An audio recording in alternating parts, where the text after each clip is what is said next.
Caleb Rourke dropped to his knees in the dust beside the woman who'd collapsed at his corral gate, pressed 2 fingers to her throat, and felt a pulse fighting to stay alive.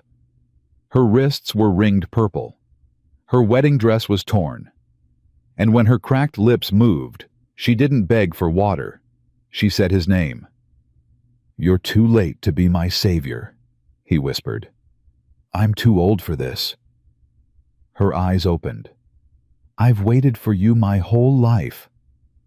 If you believe a broken man deserves one last chance at love, subscribe, and stay till the end, and tell me in the comments what city you're watching from so I can see how far this story travels. The dust came first. Caleb Rourke saw it before he saw her, a thin brown ribbon rising off the South Trail where no rider had any business being at the dead end of a July afternoon.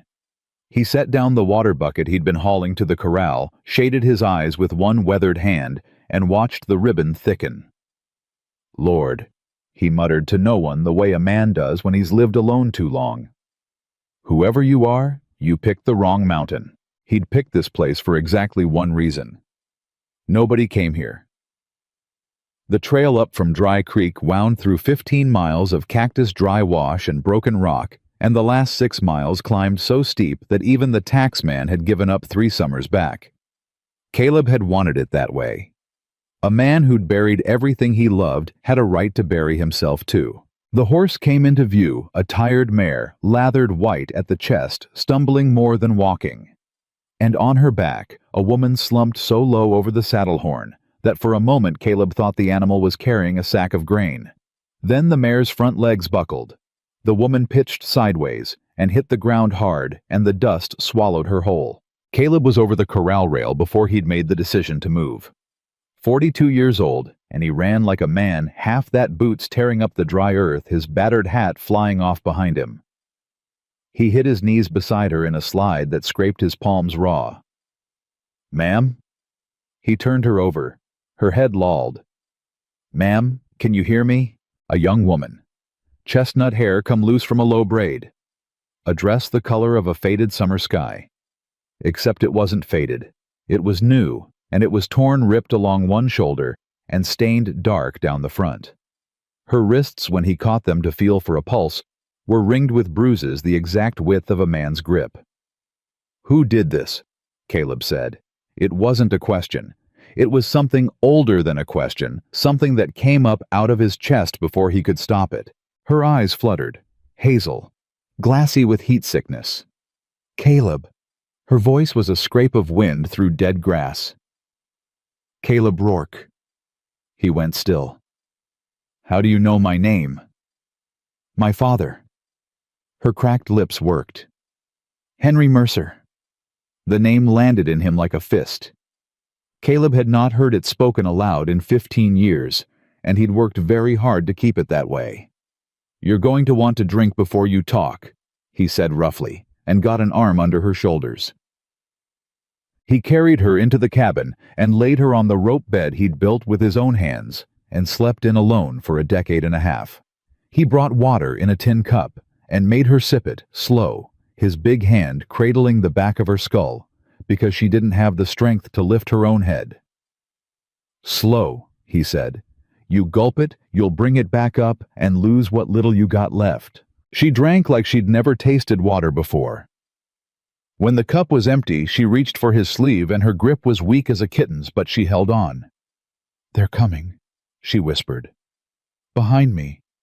A day, maybe less." "Who's coming?" "Silas Brandt." Her whole body trembled when she said it. "And his men." Caleb pried her fingers gently off his sleeve and stood. He walked to the window, looked out at the empty trail, looked at the dust where her mare now stood, spraddle-legged and blowing. "Drink the rest of that," he said. "Then sleep. We'll talk when you can stand." "You don't understand. I understand a horse run nearly to death, and a woman with a man's hands printed on her arms." His voice came out flat and hard. "I understand fine. Sleep." She slept. Caleb sat in the chair by the cold stove and didn't. She woke at sundown. He knew it because he heard the bed ropes creak, and then a sharp gasp, the sound a person makes when they remember all at once every terrible thing that's happened to them. He didn't turn around. He kept feeding kindling into the stove. "There's broth," he said. "It's not much. Cornmeal and what's left of a jackrabbit. Where am I?" "My place. You don't know where that is, and I'd just as soon keep it that way." He heard her sit up, heard her test her own arms, her own legs. "My mare. Watered and rubbed down. She'll live. Came closer to dying than you did, and that's saying something." He set the bowl on the table and finally looked at her. In the orange light through the window, she looked younger than he'd first thought, and more frightened, and underneath the fright, something else, a jaw set hard, a spine that wouldn't bend even now. "Eat. Then you tell me what a daughter of Henry Mercer is doing bleeding on my mountain." She came to the table on unsteady legs. She ate 3 spoonfuls before she could speak, and he saw what that cost her, the pride of it warring with the hunger. "My name is Abigail Mercer," she said. "Abby. My father spoke of you until the day he died. He said—" She stopped.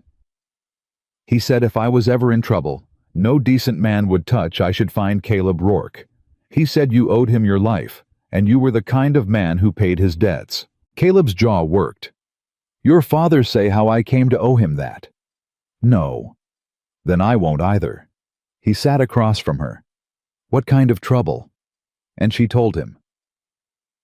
She told him about the marriage paper. She told him how her uncle Josiah Mercer had run her father's land into debt after Henry passed, mortgaged it twice over to Silas Brant's family, and then sold the only thing he had left that Brant wanted his niece. How the paper had her hand promised in marriage to settle the note. How she'd never signed it, never agreed to it, never been asked. "They told me the morning of," Abby said. Her voice had gone very quiet and very steady, which Caleb understood was worse than crying. "My uncle put me in this dress. He said the church was full. He said the whole town had come to see Silas Brant take a wife, and if I shamed him, I'd shame the Mercer name into the dirt forever."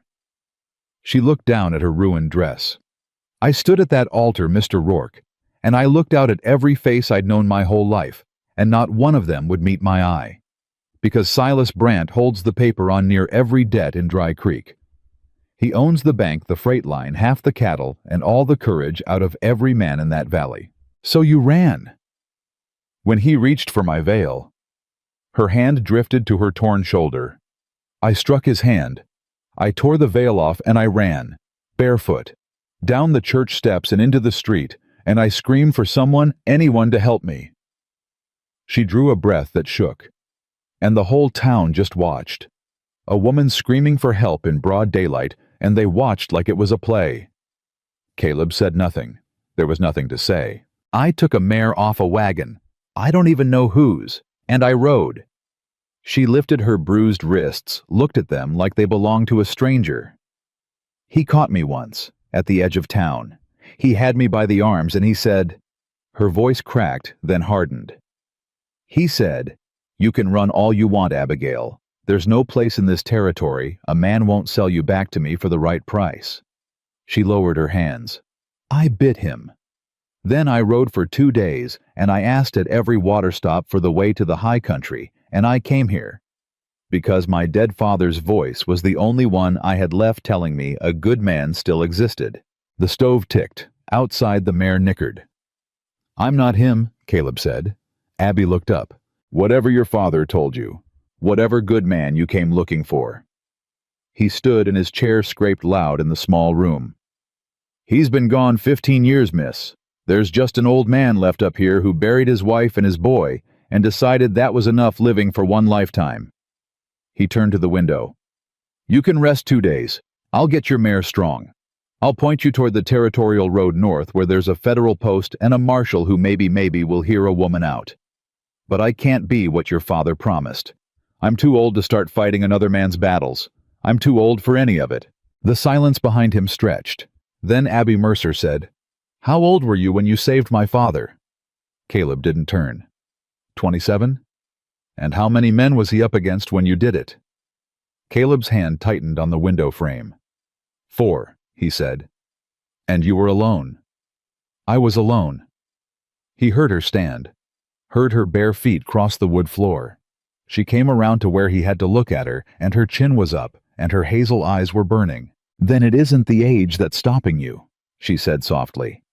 "You were younger and more alone the day you became the man my father told stories about.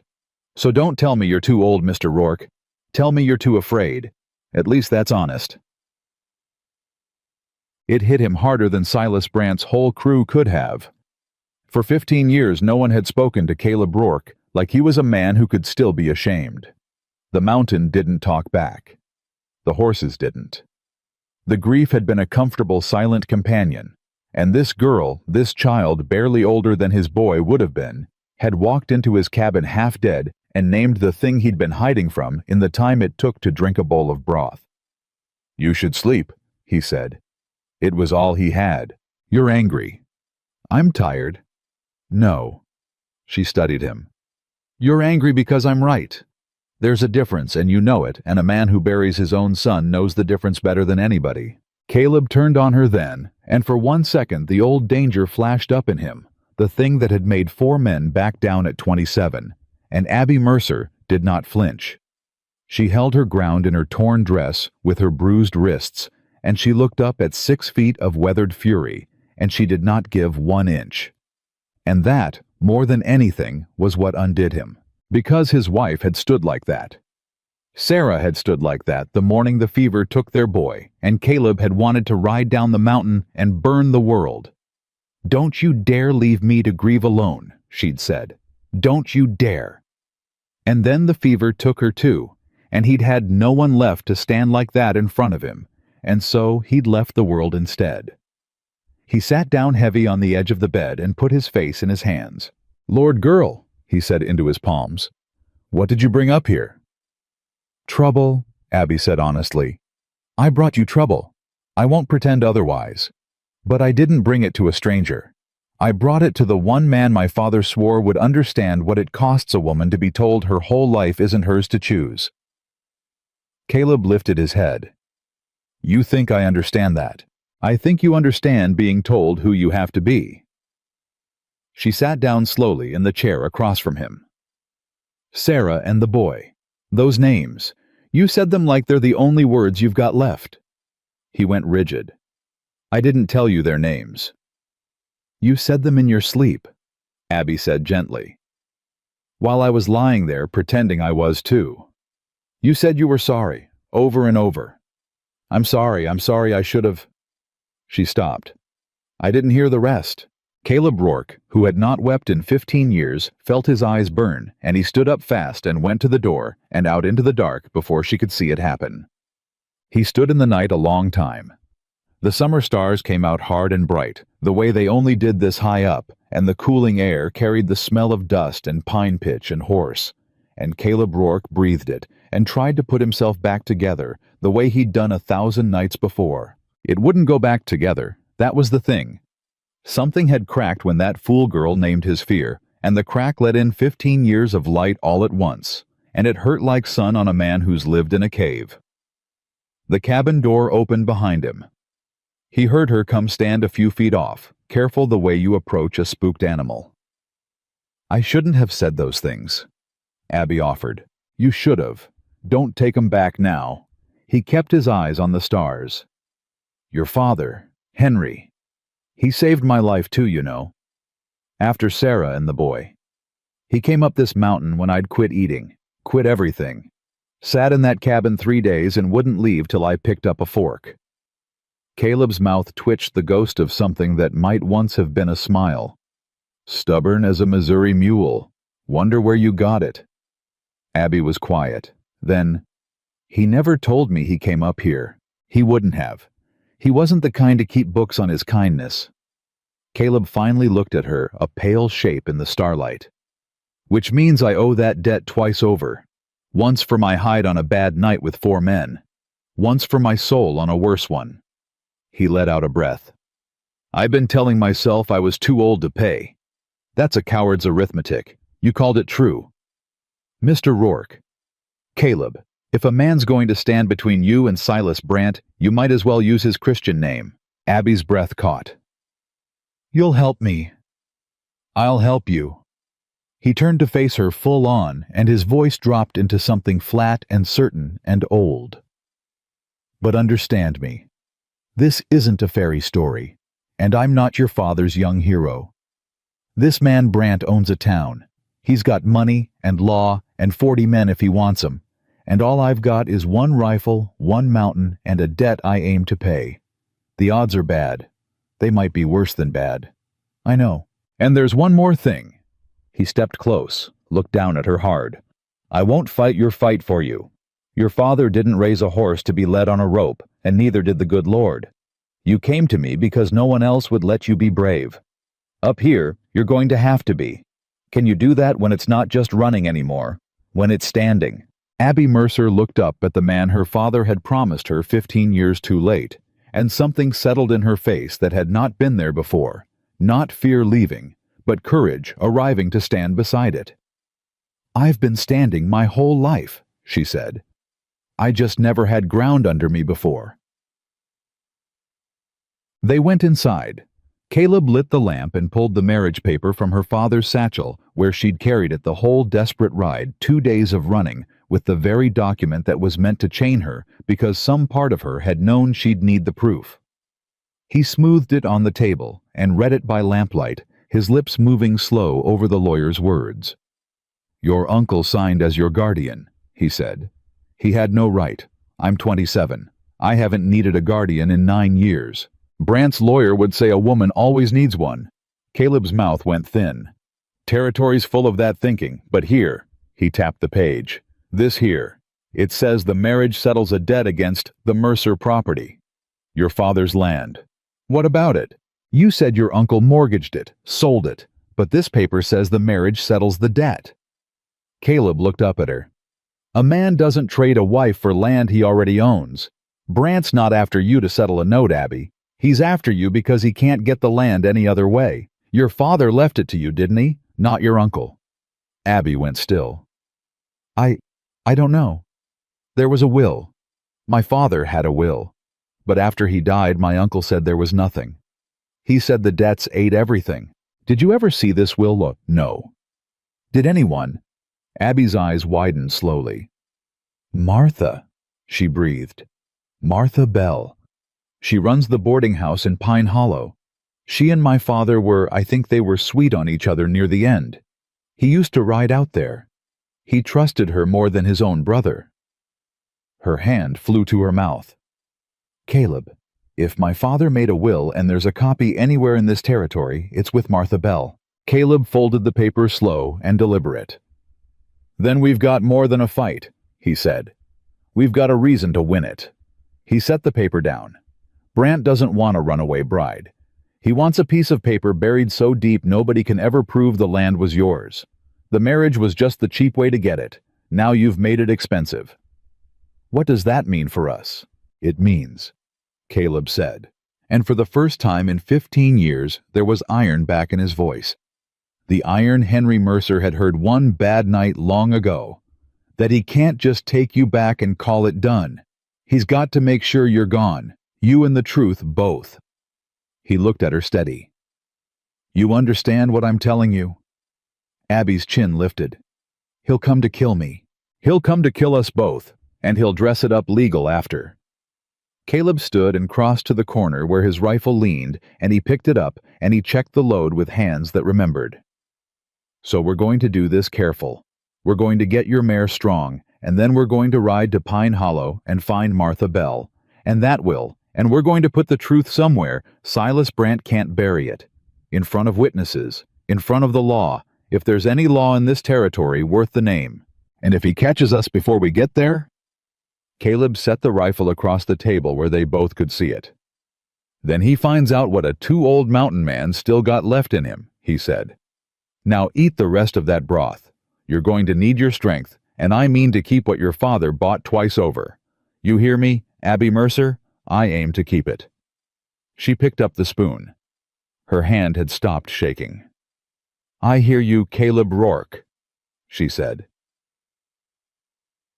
Far down the mountain in the dark, a single rider sat his horse at the mouth of the South Trail and looked up at the one lamp burning high in the timber where no lamp had burned in years. He had ridden hard for 2 days, and he had a long memory and a longer reach, and around his wrist was a bandage where a woman's teeth had broken the skin. Silas Brandt looked at that distant light, and he smiled. "There you are," he said softly. "There you are." And he turned his horse back toward town to gather his men. Dawn came up hard and white over the high country, and Caleb Rourke was already at the corral when Abby Mercer found him. "You should be sleeping," he said without turning. "I've slept enough for a lifetime." She climbed onto the rail beside him. "What do you need done?" "Nothing. You're hurt." "I'm bruised." "There's a difference, and a man who buries his own son knows it." She threw his own words back at him with the ghost of a smile, and Caleb made a sound that was almost a laugh, the first in 15 years.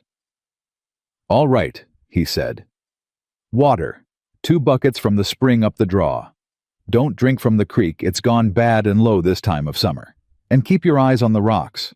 Rattlers come out to warm at first light." She was off the rail before he finished. "Where's the spring?" "Abby?" He caught her sleeve. "I mean it about the rocks. My father raised me on a hard-luck ranch, Caleb. I've killed more snakes than you've got fingers." She pulled free, grabbed both buckets, and walked off up the draw with her chin level. And Caleb watched her go and felt something he had no name for anymore. She came back 20 minutes later with 2 full buckets and a dead rattlesnake hung over the handle of one. "Breakfast," she said, and dropped it at his feet. By noon she'd carried water, mucked the corral, mended a torn cinch with leather and an awl, and skinned the snake without being asked. Caleb watched her work the way a man watches weather change. She was fast. She didn't complain. She didn't stop to be praised, and when he tried to take the heavy bucket from her, she stepped around him. "I'm not a guest," she said. "Guests get sent away when they're a burden. I aim to be worth keeping." "Nobody's sending you anywhere. You said it yourself last night. 2 days, then the territorial road." Caleb set down the post he'd been carrying. "I said a lot of things last night I've changed my mind on." She looked at him. "Have you?" "The road north's 3 weeks of open country. Brandt's got men and money on every water stop between here and the federal post. You'd be dead inside a week, and I'd have paid your father's debt by feeding you to a wolf." He picked the post back up. "We do it my way. Pine Hollow. Martha Bell. The will. We don't run. We fight, and we fight where I know the ground." Abby was quiet a moment. "You keep saying we." "I do." "Yesterday you were too old."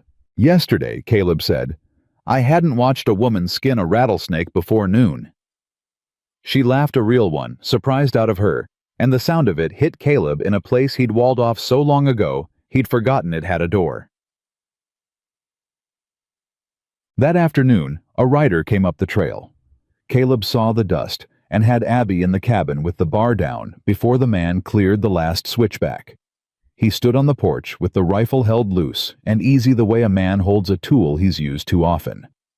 The rider was older than Caleb, with a federal tin star pinned crooked on a sweat-stained vest. He drew up at the corral and tipped his hat. "Rourke." "Deputy Hollis." Caleb didn't lower the rifle. "Long way up for a man your age." "Could say the same for you, except you live here." Hollis spat to the side. "I'll come to it plain. Silas Brandt's down in Dry Creek telling anybody with ears that a woman's gone missing. Says she's promised to him legal. Says she's not right in the head and dangerous to herself." He looked Caleb dead in the eye. "Says somebody up in the high country might have taken her in." "That's so. That's so." Hollis shifted in his saddle. "Now I knew Henry Mercer. Good man. And I know Silas Brandt, and I know a story that's been polished too smooth to be true. So I'm going to ask you once, Caleb, and I'm going to write off whatever you answer. Is there a woman up here who's here because she wants to be behind the cabin wall?" Abby's heart was slamming. She gripped the bar with both hands. Caleb didn't hesitate. "There's a woman up here," he said, "who showed me a marriage paper she never signed and bruises she never asked for. And she's here because every soul in Dry Creek looked at the floor while a man dragged her off in front of God and everybody. That answer your question, Deputy?" Hollis was quiet a long moment. Then he nodded slow. Brant's offering $50 to whoever finds her, he said. That's a year's wages to most men in that valley. You understand what that means? It means everybody's looking. It means everybody's looking and lying about not looking. Hollis gathered his reins. I can't move against him. He owns the circuit, Judge owns the bank, and the marshals 3 weeks north and don't care. The law in Dry Creek is whatever Silas Brant says it is. He paused. But the law in the territory is bigger than him if somebody can get the truth in front of the right judge before Brant buries it. You hearing me, Rourke? I'm hearing you. Then hear this too. Hollis turned his horse. He knows she's up here. He's not asking around 'cause he doesn't know. He's asking around so that when she turns up dead, there'll be 50 men who'll swear she was crazy and ran off on her own. He tipped his hat one last time. You've got less time than you think. I'd move. And he rode back down into the heat. Caleb came inside and lifted the bar and found Abby with her back to the wall and her face white. He knows where I am, she whispered. He's known the whole time. Yes. Then why hasn't he come? Because coming up here with guns blazing makes him a murderer, and Silas Brant doesn't want to be a murderer. Caleb set the rifle down. He wants to be a wronged man whose crazy bride ran off and died of her own foolishness in the mountains. He's building the story first. The killing comes after. He looked at her. Which means our one chance is to make the truth too loud to bury before he finishes the story. We ride to Pine Hollow at first light. That's a day's ride. Half a day if we cut the high trail, and we do. He started pulling supplies down off the shelf. Martha Bell, the will, witnesses. We make so many people know the truth that killing you stops being clean for him. A dead crazy bride is convenient. A dead woman with a dozen folks swearing she had a legal claim to her own land that's a noose around his own neck, and Silas Brant loves his neck more than he hates you. Abby pushed off the wall. Then I'm coming, to Pine Hollow, to say it myself. I figured you would. You're not going to argue. I told you, Caleb said. I don't fight your fight for you. I just make sure you live long enough to fight it. They rode at dawn. The high trail was a goat track that hugged the ridge, and Caleb led the way on a tough little buckskin, while Abby followed on her mare, recovered now and sure-footed. They didn't talk much. Talking carried on the still morning air. But once where the trail opened onto a long view of the valley far below, Caleb pulled up and pointed. Dry Creek, he said. That smudge there. And that's the Brant Range, all of it near to the mountains. Abby looked. He owns all that. All of it. And he wants yours too, because your father's land sits on the only year-round creek between his range and the river. Brant's cattle die of thirst every summer. He can't get to that water. Your father wouldn't sell. Now your father's dead, and your uncle would sell his own mother for whiskey money, and the only thing standing between Silas Brant and that creek is one woman who won't sign. He turned in his saddle and looked at her. You're not a bride to him, Abby. You're a fence, and men like Brant don't marry fences. They tear 'em down. The words sat heavy between them. Then why marry me at all? She asked. Why not just do it quiet? Because a marriage makes the land his clean and forever. A murder makes it his only till somebody asks the right question. Caleb clucked to the buckskin. He'd rather a ring than a grave. But he'll take the grave if you make him. They rode on. Pine Hollow was a clutch of buildings around a single dusty street, and Martha Bell's boarding house sat at the end of it, 2 stories of sun-bleached clapboard, with a porch full of empty rockers. Caleb made Abby wait in the trees while he scouted, and when he came back his face was tight. 3 of Brant's men in the saloon, he said. Drinking. They don't know us yet, but they will. We go straight in the back of Martha's, we get what we came for, we get gone. You don't talk to anybody. You don't catch anybody's eye. Understand? Understood. They went in through the kitchen door. Martha Bell was a broad, gray-haired woman with flour to her elbows, and when she turned and saw Abby standing in her doorway, she dropped the bowl she was holding. It shattered on the floor, and she didn't even look down. Sweet Lord, above. Martha whispered. You've got your father's eyes. You knew him, Abby said. You knew Henry Mercer. Knew him? Martha's own eyes filled. Child, I'd have married that man if the fever hadn't took him first. We had it all planned. She crossed the kitchen and took Abby's face in two floury hands. And then his snake of a brother told the whole county Henry died with nothing but debts, and I knew that was a lie, because Henry Mercer told me to my face what he'd done. She looked from Abby to Caleb and back. You don't know, do you, about the will? Abby's breath stopped. Tell me. He left it all to you. The land, the water, every acre. And he knew his brother would try to steal it, so he didn't trust it to any lawyer in Dry Creek. They're all Brants. Martha lowered her voice. He left a signed copy with me. Witnessed by the circuit preacher and the old doctor, both honest men, both still living. It's in my strongbox upstairs. It's been waiting 2 years for someone to come ask for it. The kitchen went very quiet. Then it's real, Abby breathed. I have a claim. A real one. You have more than a claim, child. You have proof your uncle committed fraud and Silas Brant bought stolen land. Martha was already moving toward the stairs. Let me get it. Once that document's in front of a territorial judge, Brant's whole scheme... The kitchen door banged open. A man stood in it, young drunk, a Brant brand on his hat band, and behind him a second one swaying. The first man's bleary eyes found Abby and went wide, then sly. Well now, he slurred. If it ain't the runaway bride. There's $50 walked right into Martha Bell's kitchen. Gide. Caleb stepped between them and Abby in one smooth motion, his hand drifting toward his hip. You're in the wrong kitchen, son, he said quietly. Walk back out. Or what, Grandpa? The second man came in beside the first, grinning. We heard about you. Old hermit up the mountain. Brant says you've been keeping his bride warm for him. He looked Abby up and down, slow and filthy. Can't say I blame you. She's a pretty piece for a crazy woman. Tell me, sweetheart, you give it up easy, or the old man have to take it like Brant's gonna...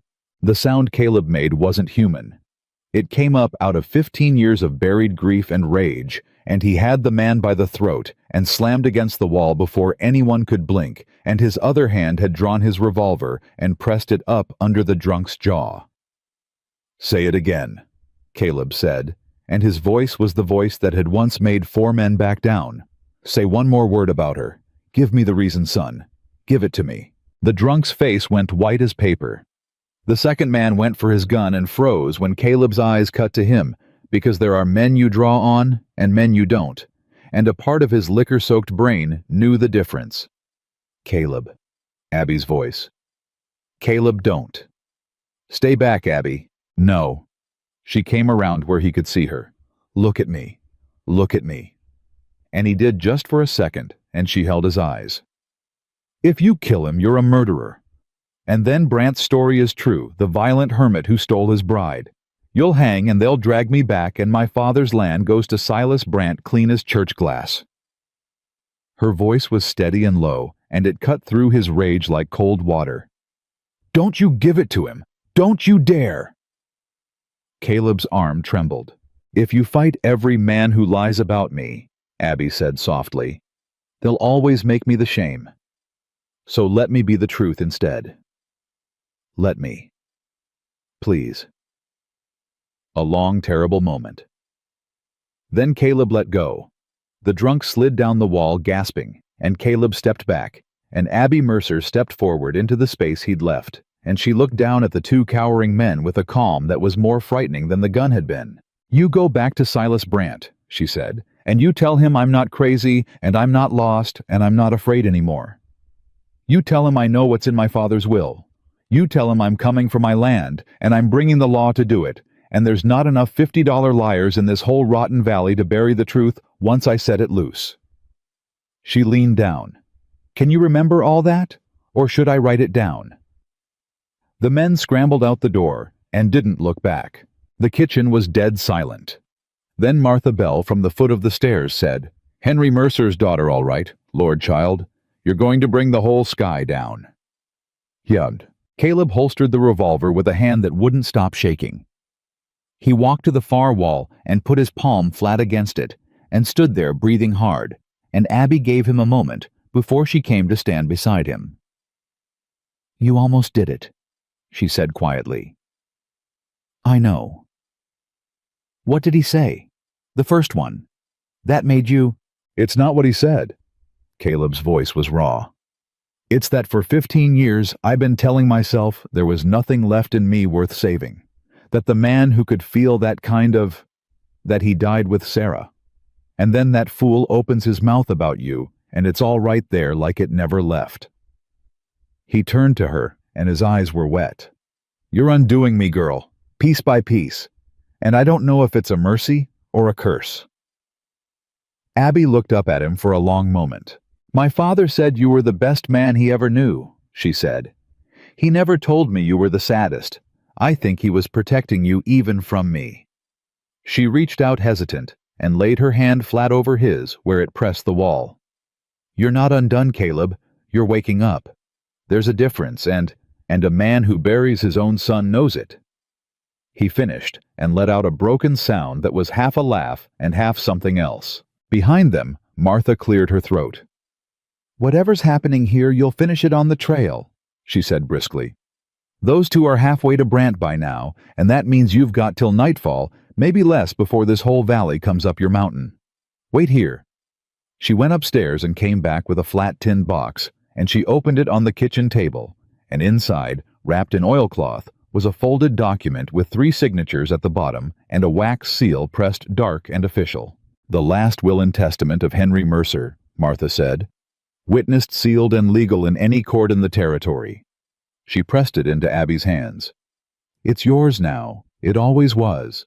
Don't you let anybody take it from you again." Abby held the will against her chest, like it was her father himself. "There's a copy," Martha added. "I'm no fool. I had the preacher make a true copy and lodge it with the circuit clerk over in Hartsville, 2 days east outside Brant's Reach. Even if you lose this one, the truth's already on the book somewhere Silas Brant can't touch." She looked at them both. "But that copy won't speak for itself. Somebody's got to ride to Hartsville and stand in front of that judge and make him hear it. That's a hard ride and a hard fight." "Then that's where we're going," Abby said. "After Brant comes up that mountain looking for you." Martha shook her head. "Child, you'll never make Hartsville alive. He'll have men on every eastern road by morning." And that was when the truth landed on all of them at once, because Caleb saw it first, and his face changed, and Abby saw his face change and felt her stomach drop. "What?" she said. "What is it?" "He's not going to chase you east," Caleb said slowly. "He doesn't have to. He just has to keep you from getting east. He doesn't need to catch us, Abby. He just needs to corner us." He looked at Martha. "What's the only road from the high country to Hartsville?" Martha's face went gray. "The river crossing," she whispered. "At Coldwater Ford. There's no other way down off that mountain to the east. Not for a horse. And he knows it." Caleb's jaw set. "He's not coming up the mountain to find us.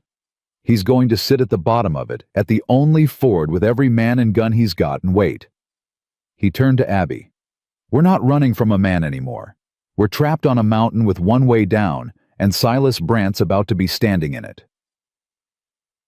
The silence in the kitchen stretched thin as wire. "Then we don't go east," Abby said. "We go some other way." "There is no other way." Caleb's voice was flat. "West is 100 miles of desert. North's the territorial road 3 weeks, and Brant's men on every well. South's back to Dry Creek, into his own hands. East to Hartsville is the only road to a judge who isn't bought, and it crosses the ford. He knows that as well as I do. Better. It's his ground." Abby gripped the will tighter. "So we're caught. We're cornered. There's a difference, and it's the only thing we've got going for us." Caleb began moving fast now, pulling at supplies. "A trapped animal is finished. A cornered one fights back, and the man doing the cornering always thinks he's already won. That's his weakness. He thinks the ford is a wall. He looked up. Martha, Coldwater Ford. How wide? Wide. Slow this time of year with the drought. A man can walk a horse across it most places. Martha frowned. Why? Because if it's wide, he can't watch all of it, and if it's slow, there's more than one place to cross. Caleb's eyes had gone hard and bright. He'll have his men at the main crossing, the obvious one where the road meets the water. He won't be watching upstream where there's no road, because nobody crosses where there's no road. He stood. Unless somebody who knows this mountain better than Silas Brant ever will, tells you exactly where. You know another crossing, Abby breathed. I know this mountain like I know my own grief. Every draw, every game trail, every place the water runs shallow. Caleb shouldered the supply sack. There's a crossing 2 miles upstream of the ford. No road. Bad footing. A snake of a trail down a cliff face that'd scare the devil himself. Brant doesn't know it's there because Brant's never had to know this mountain. He had men to know it for him. He looked at Abby. But it's a killing trail in daylight and worse in the dark, and we'd have to go down it tonight ahead of him before he finishes setting his trap. One wrong step and the mountain does Brant's job for him. Abby looked at the will in her hands. She looked at Caleb. She looked at Martha Bell, who had kept her father's truth safe for 2 years, waiting for this exact moment. My father rode this mountain to save your life once, she said quietly. I reckon it's fitting it saves mine. Caleb almost smiled. That's the first time you've said reckon. You're learning the country. I'm learning the man. She tucked the will into her father's satchel and buckled it tight against her body. When do we ride? Now. We don't even wait for dark to fall all the way. We need a head start on Brant getting his men into position, and every minute we sit here in this kitchen is a minute he's closing the road. Caleb turned to Martha. He'll come asking. About us. Today, tomorrow. Let him come, Martha said grimly. I've buried a husband and the man I should have married, and I'm too old to be scared of a cattle heir with a grudge. I'll tell him you rode north. She smiled hard and cold. Send him 3 weeks the wrong direction. Caleb tipped his hat to her, the old courtesy coming back to him like it had never left. Ma'am, Henry Mercer was a lucky man. Henry Mercer. Martha said her voice thick was the best man in this whole country, and he'd be proud as anything to see his girl standing in my kitchen with his will in her hands and a man like you at her back. She pressed a wrapped bundle of bread and dried meat into Abby's arms. Go on now. Go fast. And child. She caught Abby's wrist gentle over the fading bruises. When you stand in front of that judge, when you finally get to say it out loud, you make your daddy heard. You hear me. You make Henry Mercer heard. Abby's eyes filled, but she didn't cry. She nodded once hard. I will, she said. I swear it on his grave. They went out the back of the boarding house into the long shadows of the failing afternoon, and Caleb boosted Abby onto her mare and swung up onto the buckskin, and they cut behind the buildings of Pine Hollow toward the dark wall of the timber where the killing trail began. They had not gone 200 yards when a boy came running out from between the buildings, barefoot, breathless, no more than 10 years old. Mister, he cried. Mr. Rourke! Caleb pulled up sharp one hand, going to the rifle. Who's asking? Martha sent me. She said run and tell you. The boy bent double, gasping. Them 2 cowboys you scared off. They didn't ride to Dry Creek. They rode east, toward the river. He looked up and his young face was frightened. Toward the ford, mister. They're already gone to tell Mr. Brant which way you'd have to run. He's going to know about the ford before sundown. Caleb and Abby looked at each other. Then he's setting the trap right now, Caleb said, and we just lost our head start. The boy wasn't finished. He swallowed and got the last of it out. And Mr. Martha said, tell you one more thing. She said there was a third man in that saloon. One that didn't get drunk. One that just watched. The boy's voice dropped. She said he had a bandage on his wrist, like somebody'd bit him. And when them 2 cowboys rode east, that third man, he rode straight up the mountain, alone, toward your cabin. Abby's blood went to ice. Silas, she whispered. He's not waiting at the ford. Caleb's voice was very quiet, very controlled, and that was the most frightening thing of all. He sent his men to block the road, but he's coming up the mountain himself, alone, to our cabin. He turned the buckskin hard toward the high trail, and his eyes met Abby's, and there was no fear in them. Only a cold, settled certainty 15 years in the making. He doesn't want his men to see what he means to do to you. That's why he's coming alone. The mountain loomed dark above them, and somewhere up there, a single rider with a bandaged wrist was climbing toward an empty cabin, and the daylight was nearly gone. Caleb didn't waste breath on the boy. He dug a coin from his vest, pressed it into the small dirty hand, and said, "You did good, son. Now you get inside and you stay there." Then he wheeled the buckskin and put him at the high trail at a dead run, and Abby's mare came pounding behind. "Caleb," she shouted over the hammer of hooves, "if he's already at the cabin, then he's standing in an empty house wondering where you are." Caleb didn't slow. "That buys us nothing but a head start he doesn't know he's giving us. We don't ride for the cabin, Abby. We ride for the ford. Right now, while he's up high looking for you, the road down's the one place his trap isn't finished yet. You said his men were at the ford, 2 drunks and whoever they could rouse in an afternoon. Not Silas. Silas is the brain of it, and right now the brain's 2 miles up the wrong mountain." Caleb ducked a low branch. "We slipped the upstream crossing before he figures out we were never at the cabin to begin with. It's our one shot, and it's closing." They rode like the devil was at their heels, because in every way that counted, he was. The light was bleeding out of the sky when the trail forked up toward the cabin down toward the river, and Caleb hauled the buckskin onto the downward track without slowing. The mare balked at the edge of it, where the path narrowed to a knife's width along a drop into black timber, and Abby felt the animal's terror under her like a coiled spring. "She won't take it," Abby called, fighting the reins. "She will. Get down. Lead her." Caleb was already off the buckskin. "Eyes on the trail, not the drop. The horse follows your hands. She's scared because you're scared. Stop being scared. That's not how fear works, Caleb. Up here it is. Up here you decide." He took her mare's bridle and pressed the leather into her grip. Henry Mercer's daughter doesn't freeze on a cliff. Walk. And Abby walked. She fixed her eyes on Caleb's broad back, and she put one boot in front of the other, on a trail no wider than a fence rail with a 100-foot fall an inch off her shoulder, and she led a trembling horse down a cliff in the dying light, and she did not look down, and she did not stop. Halfway, the mare's hind hoof slipped, rock skittered out into nothing, and Abby heard it fall and never land, and the mare screamed and lurched, and for one heartbeat horse and woman both teetered on the lip of the dark Caleb's hand, closed on her wrist like an iron trap. "I've got you," he said, low and calm, hauling her and the animal both back from the edge by main strength. "I've got you. Breathe." Abby's whole body was shaking. You didn't. Almost is just another word for still alive." He held her eyes until her breathing steadied. "There's the bottom. 200 more feet. You've already done the hard part.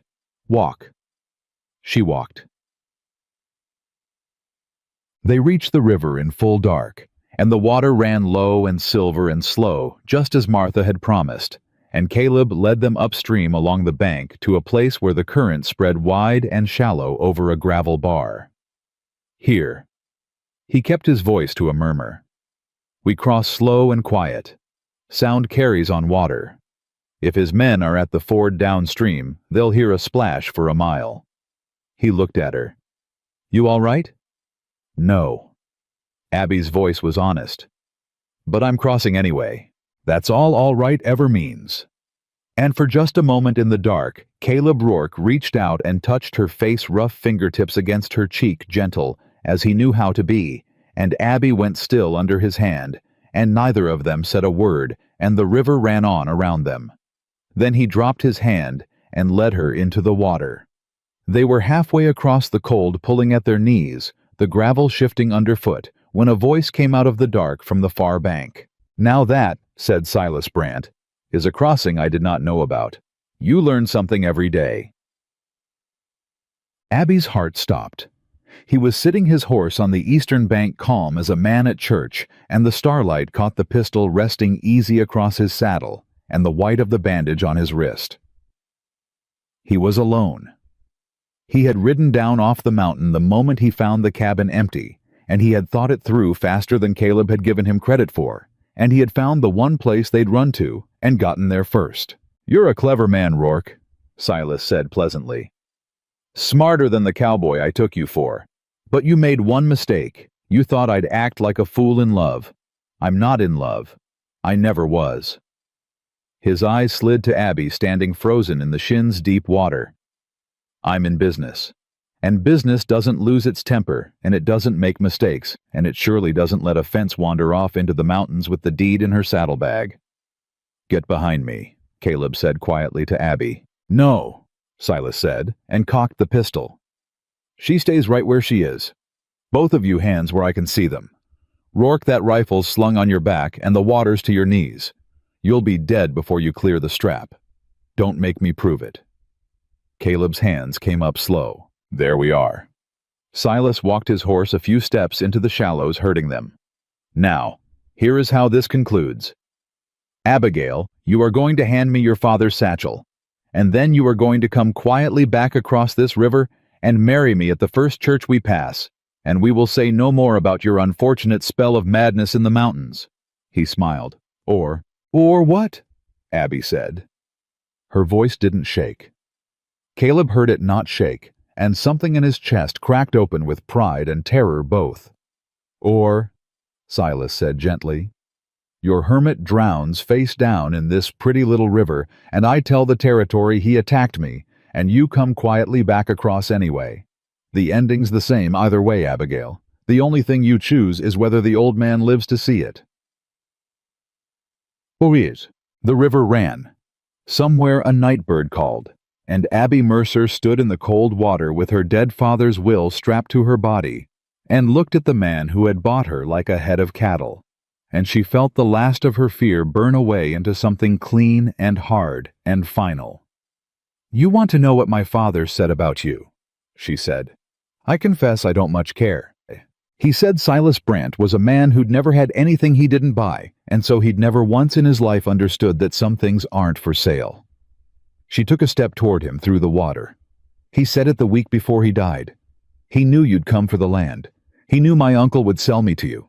And do you know what he told me, Silas? He told me, Abby, if it ever comes to it, you remember a Mercer would rather die standing in the truth than live kneeling in a lie." Touching. Silas leveled the pistol at Caleb's chest. "The satchel, Abigail. Now."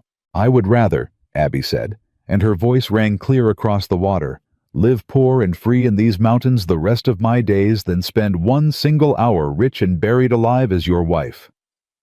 She lifted her chin. "So no, you don't get the satchel, you don't get the land, and you surely don't get me. Pull the trigger if you're going to. But you'll do it in front of God, knowing a woman you couldn't buy looked you dead in the eye and told you no." For one frozen second, nobody breathed. Then Silas Brandt's face twisted, and the pleasant mask fell away, and what was underneath was uglier than Abby had ever imagined. "You ungrateful little—" His finger tightened on the trigger, and Caleb moved. He came up out of the water in a low, brutal lunge that no man Silas's age could have matched, and the pistol roared, and the muzzle flash lit the river white, and Caleb hit Silas's horse at the shoulder with everything he had, and the shot went wide into the dark, and the animal screamed and reared, and Silas pitched sideways out of the saddle into the shallows with a tremendous splash. "Abby, run!" Caleb roared, grappling for the gun. "The far bank, run!" But Abby didn't run. The two men went down together in the churning water, Caleb's hand locked around Silas's wrist, and Silas was younger, and the pistol was between them. And Abby saw Caleb's face go gray with the effort of holding a stronger man's gun arm down, and she understood in one terrible instant that the man who'd come back to life for her was about to die for her in 18 inches of river. She splashed toward them. "Get the gun!" Caleb gasped. "Abby, the gun, I can't." Silas wrenched his arm free. The pistol swung up, and Abby Mercer threw herself onto Silas Brandt's gun arm with her whole body dragging it down into the water. And the gun went off a third time into the river bottom, and the three of them thrashed together in the dark. And then Silas's free hand caught Abby by the hair and flung her sideways into the shallows. "You want to die with him," Silas snarled, scrambling up. "Then die with him." He brought the pistol around toward Caleb's head, and Caleb, on his knees in the water, beaten and bleeding from where his skull had cracked against the rocks, looked up the barrel of the gun, and he wasn't afraid. He'd made his peace with dying 15 years ago. He only had one regret, and it was kneeling in the river 10 feet away, with river water running off her like she'd been baptized. "Abby," he said, "I'm sorry I wasn't faster." "Caleb, down!" Abby screamed, and she threw Caleb's own revolver, the one she'd pulled from his hip when Silas flung her down, the one her hand had closed on by pure desperate instinct. She didn't aim it, she didn't fire it, she threw it hard and flat, and it struck Silas Brandt square in the face with the dull crack of iron on bone. He staggered, his shot went wild, and in the half-second it bought Caleb Rourke came up off the riverbed like a landslide. It wasn't a fight after that. It was a reckoning. 15 years of grief came out of Caleb Rourke in the dark water, and Silas Brandt, for all his money and his men and his ownership of an entire valley, had never in his pampered life been hit by a man who had nothing left to lose. The pistol spun away into the current.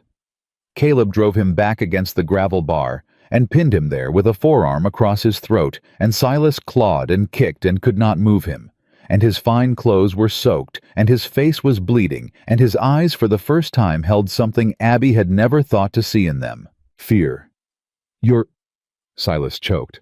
"You're going to kill me. The whole territory will know. You'll hang..." "Maybe?" Caleb's voice was the calmest thing on that whole dark river.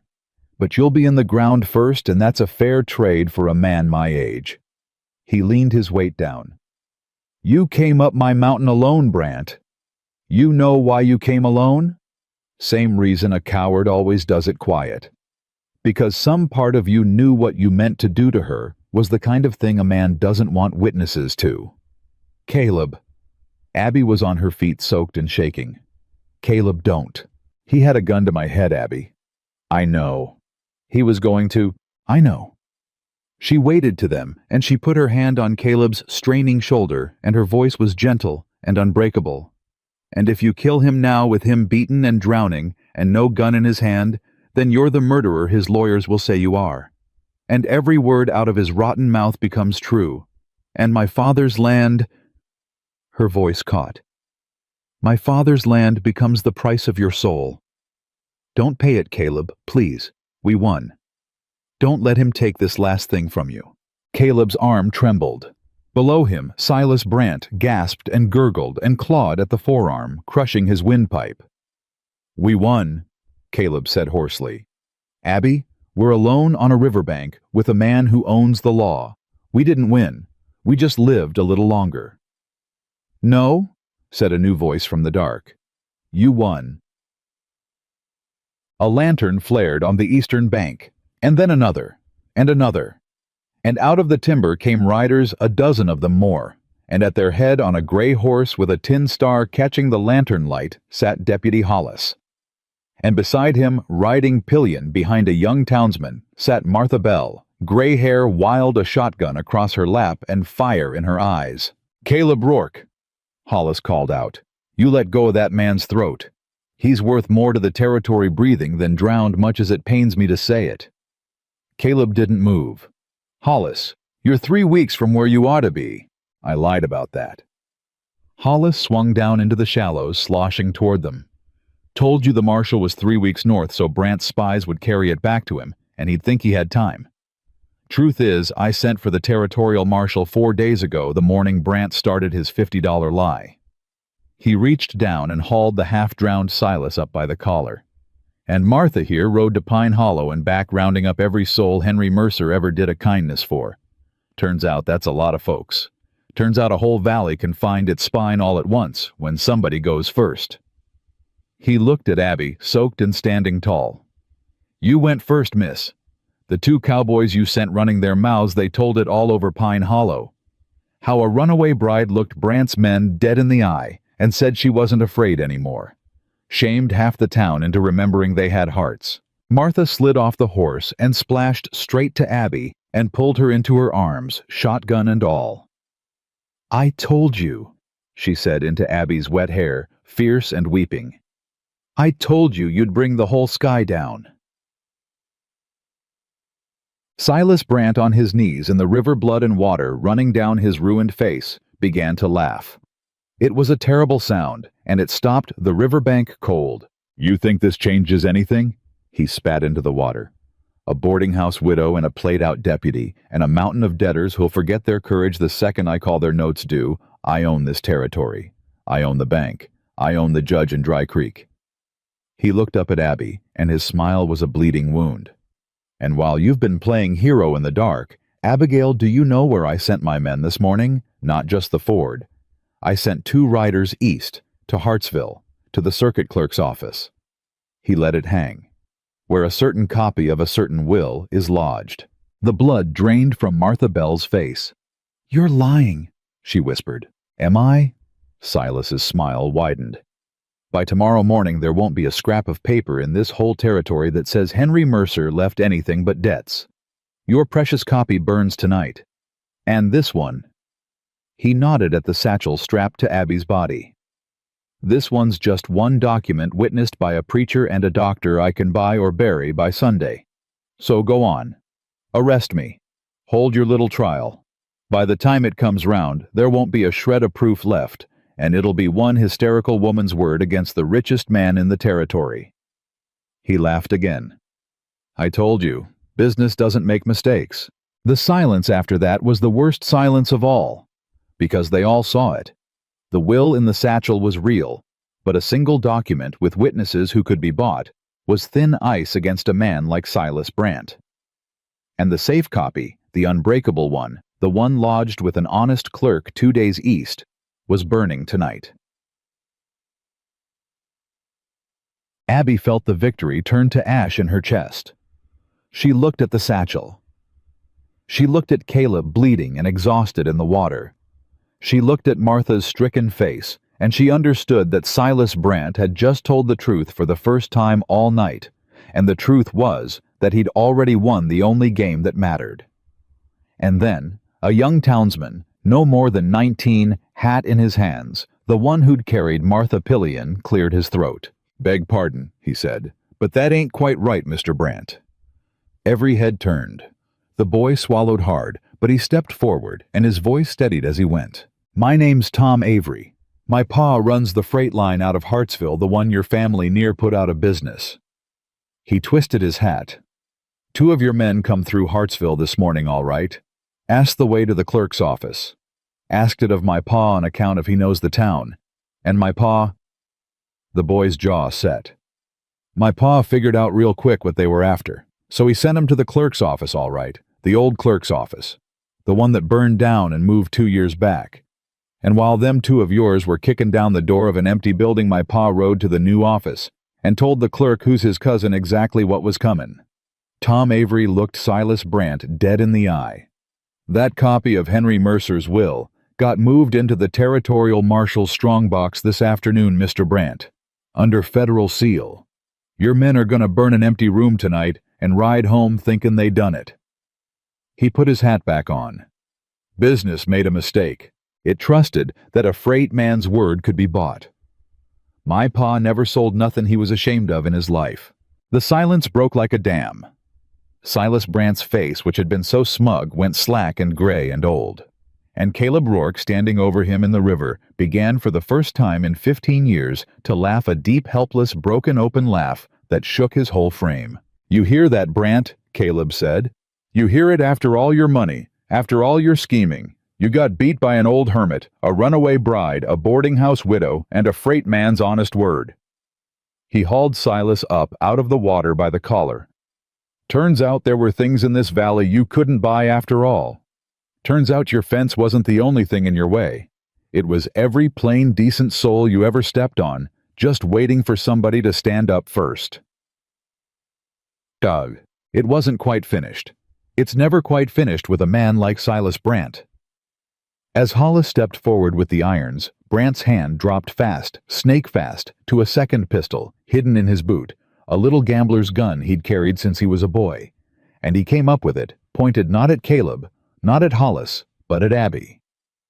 "If I don't get the land," he hissed, "then nobody." He never finished. Caleb Rourke had spent 2 days watching this man hunt the woman who'd brought him back from the dead, and his hand was already moving when the gambler's gun cleared the boot, and he caught Silas's wrist and bent it back and up, and the little pistol fired once into the night sky. And then Caleb twisted, and there was a wet crack of bone, and the gun dropped into the river, and Silas Brandt screamed and went to his knees, clutching a wrist bent the wrong way, the same wrist Abby had bitten 2 days before. "That's twice. She's marked you there," Caleb said quietly, standing over him. "Maybe now you'll remember her name." Hollis clapped the irons on, and the fight went out of Silas Brandt all at once, and he knelt in the cold river water, beaten, broken-wristed, soaked and shaking, and he was not a cattle baron anymore. He was just a small, cruel man who had finally run out of things to buy. "Silas Brandt," Hollis said, hauling him up.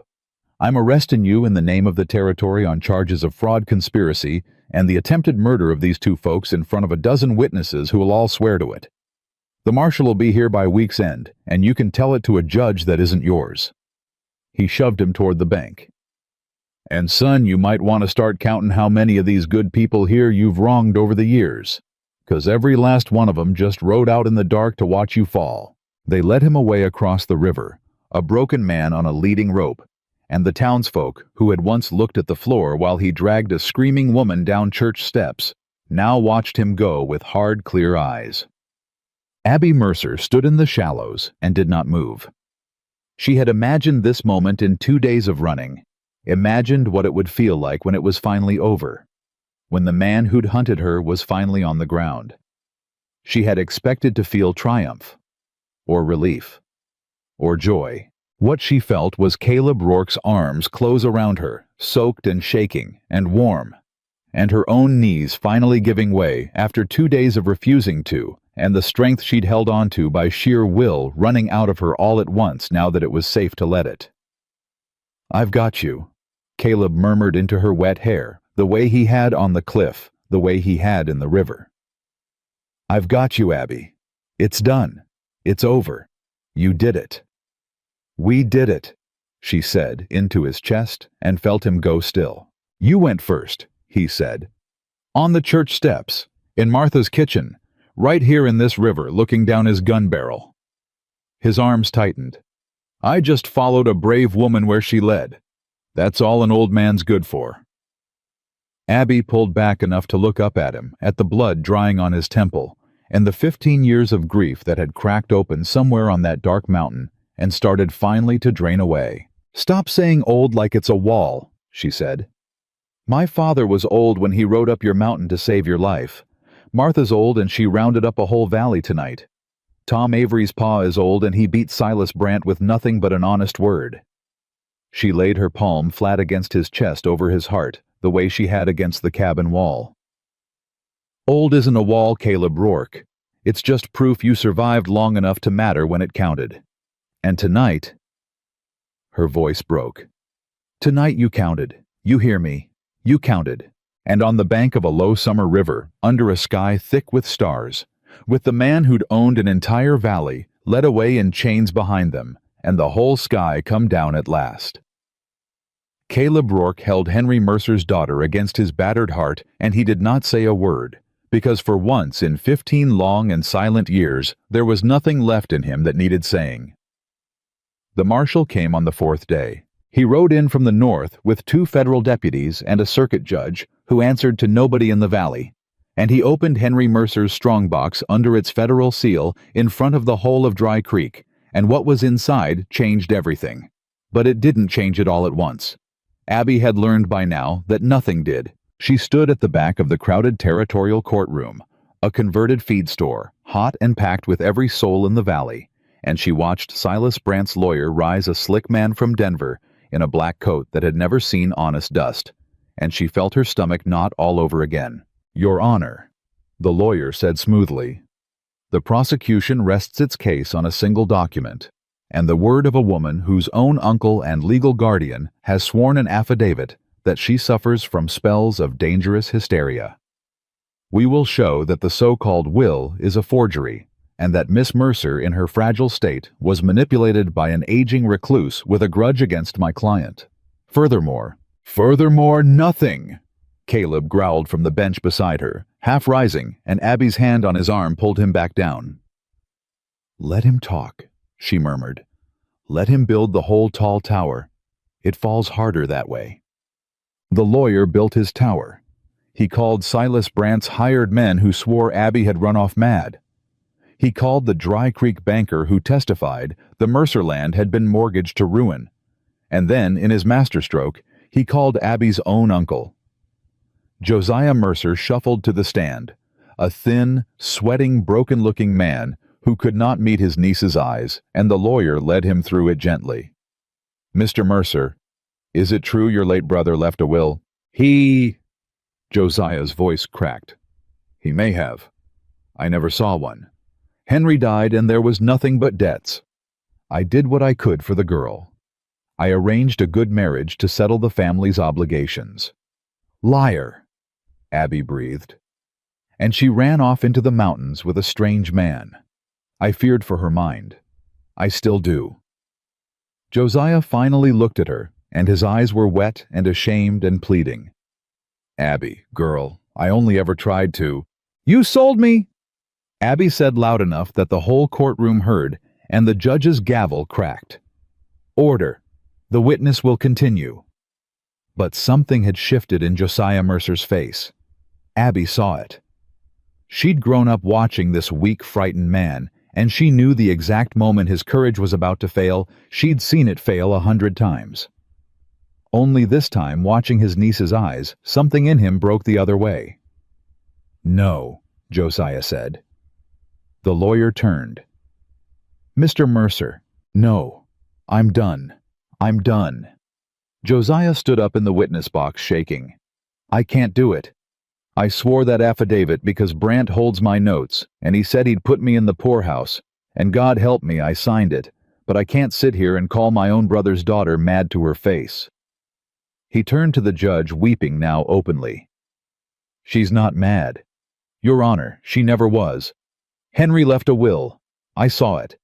I watched my brother write it, and I watched him leave it to her every acre. And when he died, I let Silas Brandt convince me it had burned because I was a coward, and I was in debt, and His voice collapsed. "I sold my brother's girl for the price of my own ruin, and I'll burn in hell for it. But I won't add perjury to the bill. The will is real. Everything that man's lawyer told you is a lie." The courtroom erupted. It should have been the end. It wasn't quite.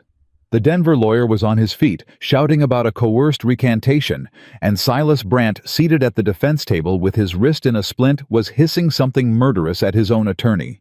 And for one chaotic moment, Abby felt the whole thing teetering again, the way it had teetered on the cliff, the way it had teetered in the river.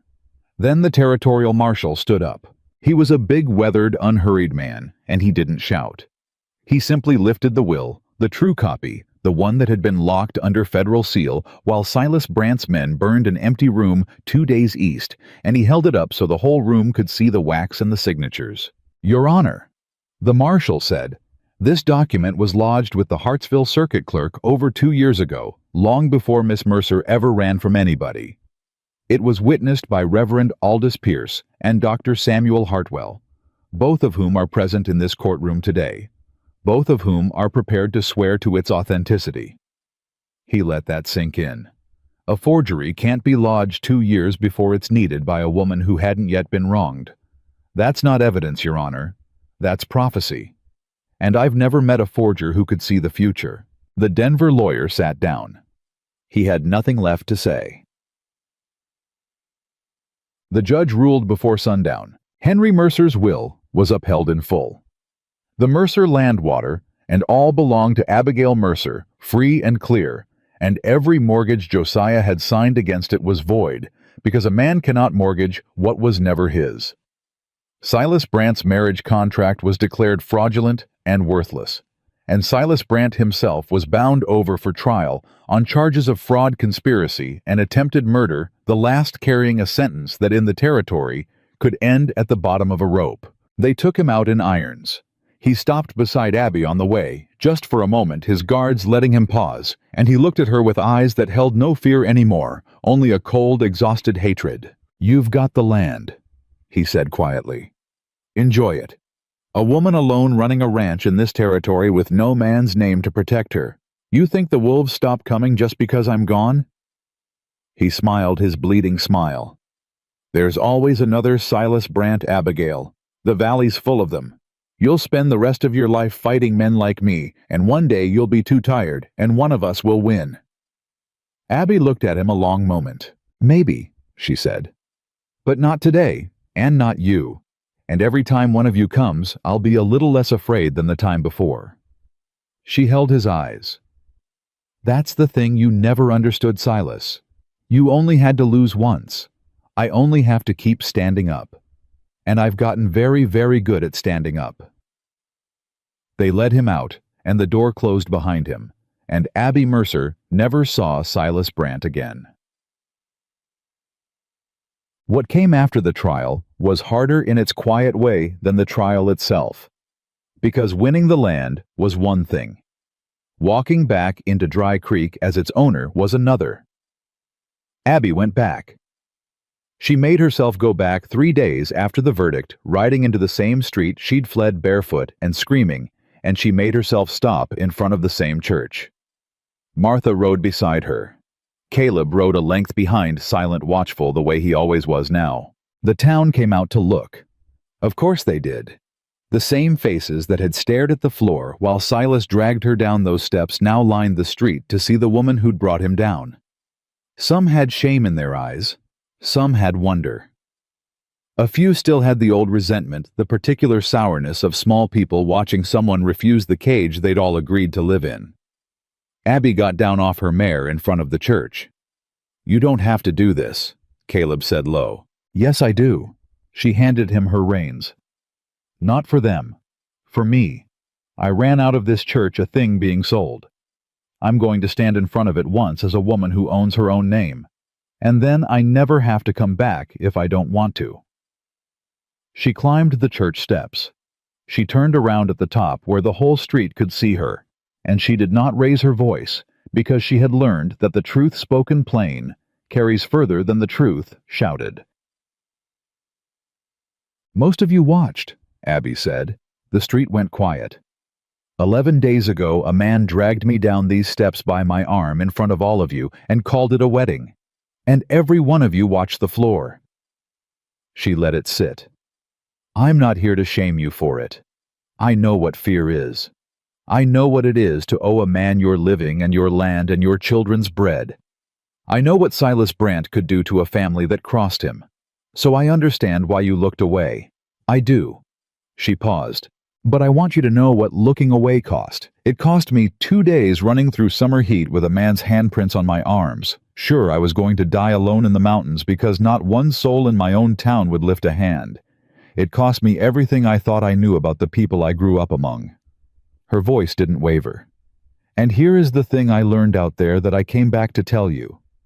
The only reason I'm alive is that 3 people refused to look away.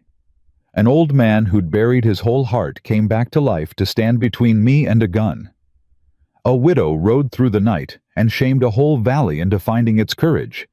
And a freight man 2 days east risked his living on nothing but his own honest word." She looked across all of them. "That's all it took. 3 people who decided that some things aren't for sale. 3. In a whole valley of folks who looked away." A long silence. "My father's land is mine now," Abby said. "The water, too. The only year-round water between the mountains and the river. Silas Brant murdered men over that water near enough. And I could do what he did. I could fence it off and charge you for every drop and own this valley the way he tried to." She shook her head. "I'm not going to. That water runs onto my land by God's grace, not my deserving, and any soul in this valley who's thirsty is welcome to it free the way my father always meant it.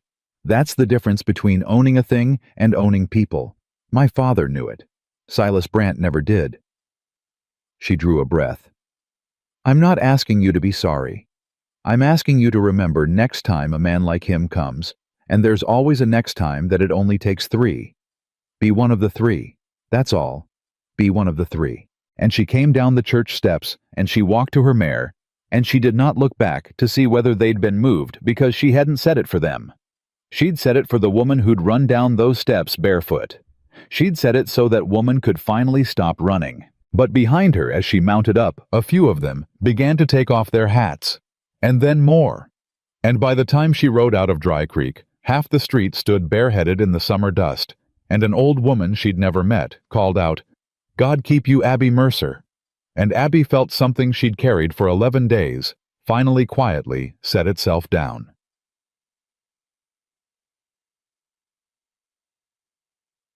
She didn't go to the mountain. That was the thing Caleb hadn't expected, and it landed on him harder than any blow he'd taken at the river. Abby took the Mercer Ranch. Of course she did. It was hers, her father's house, her father's land, the place she'd been born. She rode out there with Martha and a handful of newly brave townsfolk, and she threw open the shutters her uncle had let rot, and she set about making it a home again. There was a world of work in it. A woman could lose herself in that work for years. And Caleb Rourke rode back up his mountain alone. He told himself it was right. He told himself a young woman with her whole life ahead of her, with land and water, and a name she'd fought the whole territory to keep, had no business tying herself to a 42-year-old hermit with 15 years of grief still drying out of his bones. He told himself loving her meant letting her go build the life she'd nearly died for free and clear, with no old man's sorrow weighing it down. He told himself all of that, and he believed about half of it, and the other half he drowned in work the way he'd been drowning things for 15 years. You're a fool, Caleb Rourke, Martha Bell told him the one time she rode up the mountain to check on him. You know that, don't you? I know a young woman deserves better than a worn-out hermit. And does she get a say in that? Or do you decide it for her the same way Silas Brant decided things for her the same way her uncle did? Martha's eyes were sharp. You spent 2 days teaching that girl that nobody gets to choose her life but her. And now you're up here choosing it for her. You don't see the shape of that. Caleb didn't answer. She talks about you, Martha said, gentler. Every day. She doesn't say much, she's like you that way, holds it close. But it's there. Whole reason she fought so hard to be free, Caleb, was so she'd finally have a choice worth making. Don't you dare take the choice away by making it for her. She gathered her reins. Don't you dare. She rode off, and Caleb stood in his empty corral, and he heard the echo of his dead wife in a dead boarding house. Widow's words, don't you dare, and he didn't know what to do with it. The weeks turned. Summer burned toward its end, and then on the hottest evening of that whole long summer when the air over the mountain hung thick and gold, and still Caleb Rourke heard hoofbeats on the trail that no one had any business riding, he came out onto the porch the way he had the first day, and his heart did something it hadn't done in 15 years because the rider coming up out of the timber was a woman on a familiar mare. Chestnut hair braided low, and she was not running from anything this time. Abby Mercer rode up to his corral and stopped, and she did not get down right away. She just looked at him, and he looked at her, and the whole summer hung between them. You didn't come down, she finally said. Figured you had a ranch to run. I do. It's running fine. Martha's got more sense than the both of us put together, and she's halfway running it for me. Abby's hands were steady on the reins. That's not why you didn't come down. No, Caleb admitted. It's not. Then why? Caleb came to the edge of the porch. Because you spent 11 days nearly dying to be free of every man who ever tried to decide your life for you. And I'd sooner cut off my own arm than be one more man who looked at Abby Mercer and saw something he wanted to keep. His voice was rough. You don't owe me anything, girl. Your father's debt is paid. You're free. That's all I ever wanted to give you. I wasn't going to come down that mountain and stand in front of you and make you feel like the price of your freedom was being stuck with a sad old man who— Caleb. Who fell in love with you somewhere between a rattlesnake and a river and hasn't known a peaceful hour since and figured the kindest thing— Caleb. He stopped. Abby swung down off the mare. She walked to the bottom of the porch steps and she looked up at him the way she'd looked up at him that first night, chin-level eyes burning. Except there was no fear in her now, none at all, only something steadier and warmer and absolutely certain. I did not ride 2 days through summer heat with a man's handprints on my arms, she said, and stand in front of Silas Brandt's gun, and walk up the steps of that church, in front of the whole valley, and win back every acre of my father's land, so that I could spend my freedom letting another man decide what's best for me. She climbed the first step. Even a good one, even the best one, even you. Abby, I am free now. Do you understand freer than I've ever been in my whole life? Nobody owns me. Nobody chooses for me. Nobody decides where Abigail Mercer belongs, but Abigail Mercer. She climbed another step. And I have thought about it, Caleb, every single day in my father's house on my own land, with my whole free life spread out in front of me to do anything I want with. She reached the top step, and she stood in front of him close enough to touch. And what I want, the thing I choose freely with, nobody making me, nobody selling me, nobody forcing my hand, is to be right here, on this mountain, with you. Caleb couldn't breathe. I didn't come here because I had nowhere else to go, Abby said softly, and her voice broke on it because it was the exact opposite of how she'd come the first time. I came the first time because I was running, and you were the last name my dying father gave me, and I had no other door to knock on in the whole world. She put her hand flat against his chest over his heart. But I'm not running now. I have a home. I have land. I have 100 doors I could walk through. And I rode past every one of them to climb this mountain because I know exactly where I want to be, and it took being free to finally know it. That's the gift you gave me, Caleb Rourke. Not safety, not even my life.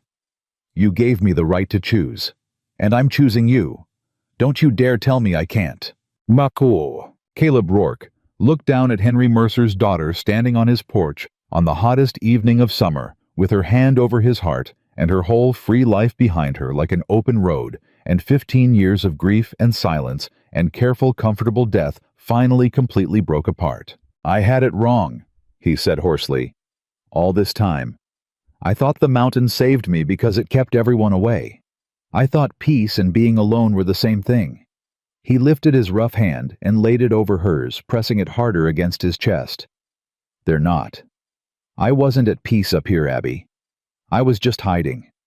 I mistook a grave for a home the same way you mistook running for freedom. And neither one of us knew the difference until we found each other, Abby whispered. Until you came up my mountain half dead and called me a coward in my own kitchen, Caleb said, and let out a wet, broken laugh, and wouldn't let me die quiet the way I'd planned. He cupped her face in both his weathered hands, gentle as he knew how to be. I'm too old for you, Abby Mercer. I'm worn out and I'm full of sorrow, and I've got nothing to give you but a hard life on a high mountain, and whatever's left of a heart that broke 15 years ago. You keep saying too old, Abby said, smiling up at him through her tears. Like it's a wall. I keep telling you, it's not a wall. No, Caleb agreed. It's proof I survived long enough to matter when it counted. He pressed his forehead to hers. And tonight, Abby, God help me tonight, I'd like to start counting for something more than one woman's rescue. I'd like to count for the whole rest of a life. Your rest of a life if you'll have a foolish old man who took the long way round to figuring out he was alive.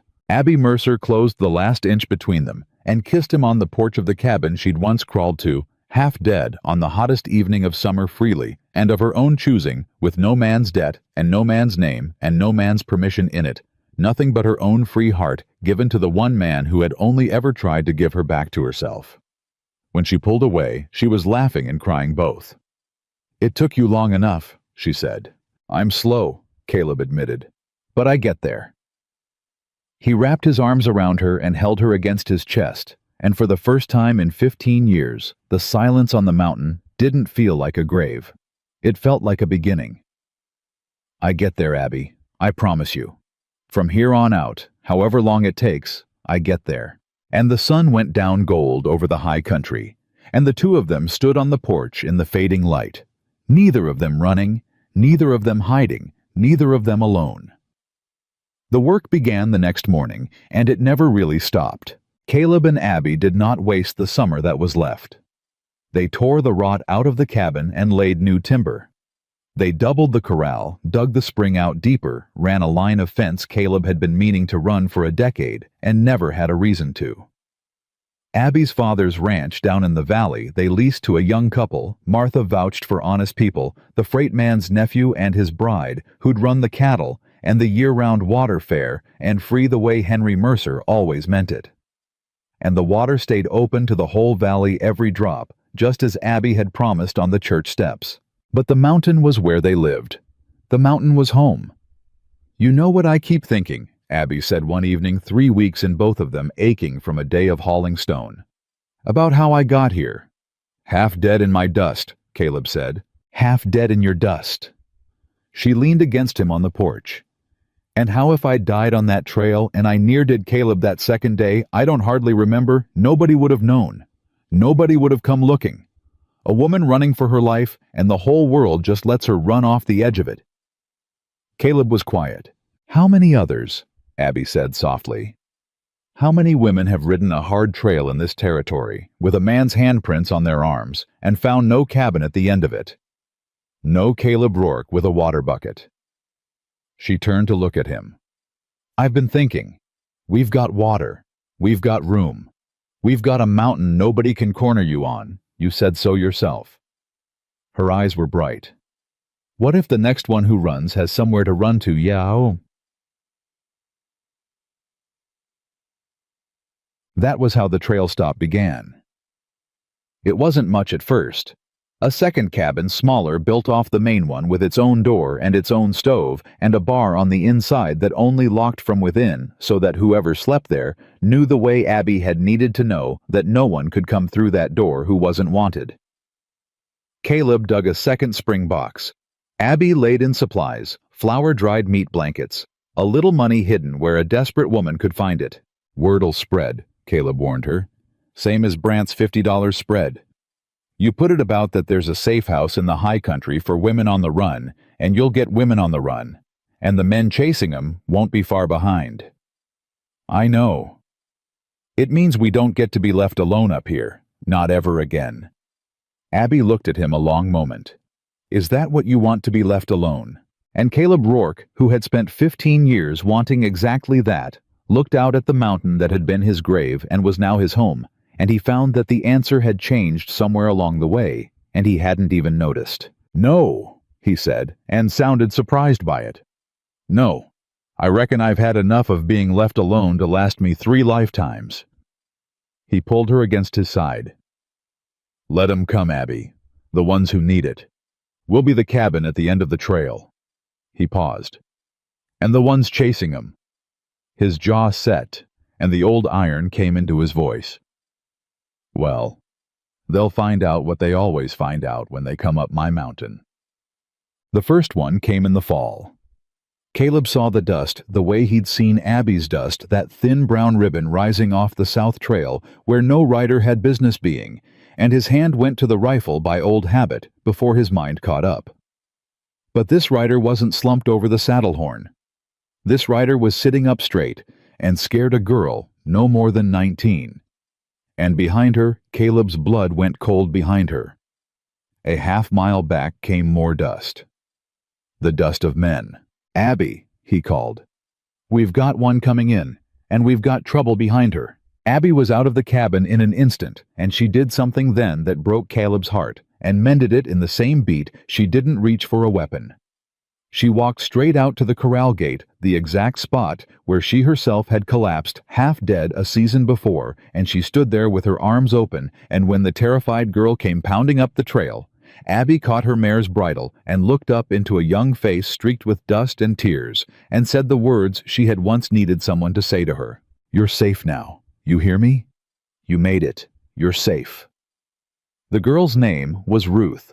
She was running from a father who'd promised her to a man 3 times her age to settle a gambling debt, and she'd heard the way these things travel mouth to mouth along the hard trails of the territory, that there was a place in the high country where a woman could run to. And the men behind her were her father and the man he'd sold her to, and they were an hour back and coming hard. "Inside," Abby told her. "The small cabin, the door that bars from within. Go. Caleb and I will handle what's coming." Ruth looked at her with the dazed disbelief of someone who'd stopped expecting help from the world. "Why?" she whispered. "Why would you don't even know me." Abby's eyes filled, but her voice was steady as stone. "Because once I was you," she said, "and one decent man refused to look away. Now go inside, Ruth. Let me be the one who doesn't look away this time." Chipwag. The men came up the trail an hour later, 4 of them, and they reined up hard at the corral when they found not a lone girl but a tall, weathered mountain man with a rifle held easy across his arms, and a woman standing beside him with no fear in her face at all. "We're looking for a runaway girl?" the father called out. He was red-faced, sweating mean around the eyes. "Dark hair, blue dress. My daughter. She's promised in marriage and she run off. We'll be taking her home." "There's no girl here belongs to you," Caleb said. "I saw her ride this way." "You saw a free woman ride wherever she pleased on a public trail."